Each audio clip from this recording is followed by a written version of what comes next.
Pythagoras থিয়ৰমটো actually কি? বহু ল'ৰা ছোৱালী ক্লাছ 9-10ত পঢ়ে, এতিয়ালৈকে পাইথাগোৰাছৰ বিষয়ে তেওঁলোকৰ কোনো কনচেপ্ট নাই। যদি আমি ত্ৰিকোণমিতি পঢ়োঁ, বৃত্ত চেপ্টাৰটো পঢ়োঁ, য'তেই পঢ়িম, বিশেষকৈ একেবাৰে লোৱাৰ ক্লাছৰ পৰা মানে 6, 7, 8ৰ পৰা একেবাৰে 10লৈকে এই আগলৈও লাগি থাকিব, কিন্তু মূলত এইখিনি টাইমত আমাক লগা হ'বই। পাইথাগোৰাছটো কি একচুৱেলি? এতিয়া পাইথাগোৰাছে মূলত ত্ৰিভুজৰ ওপৰত এটা কনচেপ্ট দিছিলে প্ৰথমতে। পাইথাগোৰাছে যি কনচেপ্টটো দিছিলে সমকোণী ত্ৰিভুজৰ ক্ষেত্ৰত, এইটো এটা সমকোণী ত্ৰিভুজ। সমকোণী ত্ৰিভুজ কাক কয় তোমালোকে জানা?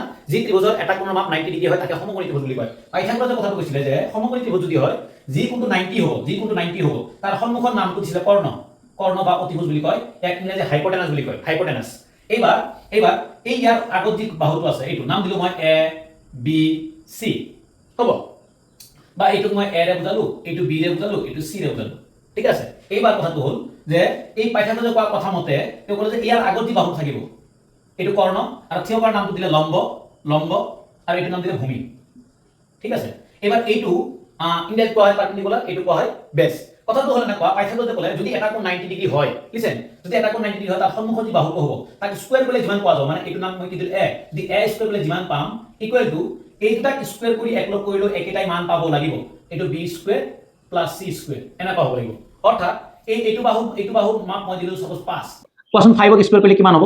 5 ক স্কয়াৰ কৰিলে ডেফিনেটলি 5 স্কয়াৰ কৰিলে কি 25 হ'ব। ওকে, তেতিয়াহ'লে এই দুটা বাহু স্কয়াৰ কৰাৰ পিছত যোগ কৰাৰ পিছতো 25 হ'ব লাগিব, বেলেগ হ'বই নোৱাৰে। তাৰমানে সাপোজ এইটো মান মই 4 দিলো আৰু এইটো মান 4 দিলো আৰু এইটো মান 3 দিব লাগিব, তেতিয়াহ'লে এটা এনেকুৱা হ'ব 4 স্কয়াৰ প্লাস 3 স্কয়াৰ, তাৰ মানে হ'ব 16 প্লাস 9, দ্যাট মিন্স 25। অৰ্থাৎ এইটো মান 4 দিলো, এইটো মান 3 হ'ব, এইটো মান 3 দিলো, এইটো মান কি 4 হ'ব।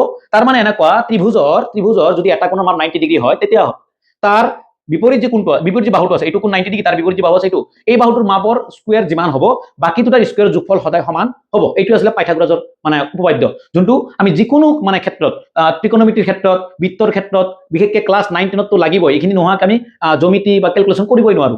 এইটো আছিলে পাইথাগোৰাছৰ সূত্ৰ। পঢ়ে কেনেকৈ? এইটো এনেকৈ পঢ়ে যে কৰ্ণ স্কয়াৰ ইকুৱেল টু লম্ব স্কয়াৰ প্লাস ভূমি স্কয়াৰ, এইটো কথা পঢ়া হয়, হ'ব?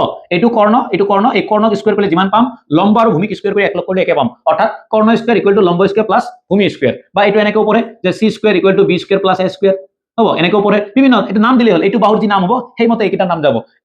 কনসেপ্টটো হ'ল এনেকুৱা যে ত্ৰিভুজৰ যি কোণটো 90 ডিগ্ৰী হ'ব তাৰে অপোজিট যি সাইডটো থাকিব সেইটো সদায় কৰ্ণ বুলি কোৱা হ'ব। এইটো 90 হ'লে এইটো কৰ্ণ হ'ব। যদি মই উল্টাকে এনেকুৱা ত্ৰিভুজ এটা আঁকি দিওঁ, এনেকুৱা ত্ৰিভুজ আঁকিলো মই, এনেকুৱা। এবাৰ এইটো কোণ মই 90 দিলো, এইটো, তেতিয়াহ'লে যদি মই এইটো 90 দিওঁ, এইটো কোণ কৰ্ণ হ'ব, মানে এইটো বাহু কৰ্ণ হ'ব। যদি এইটো নাম মই এইটো দিলো এ, এইটো বি, এইটো চি, এইটো কৰ্ণ হ'ব, এইটো কৰ্ণ, কাৰণ 90ৰ আগৰটো 90 ডিগ্ৰী আগৰ বাহুটোকে কৰ্ণ বুলি কোৱা হয়। বাস এইখিনি, এইটো আছিলে কাৰ কনসেপ্ট? এইটো আছিলে আমাৰ পাইথাগোৰাছৰ কনসেপ্ট, ঠিক আছে?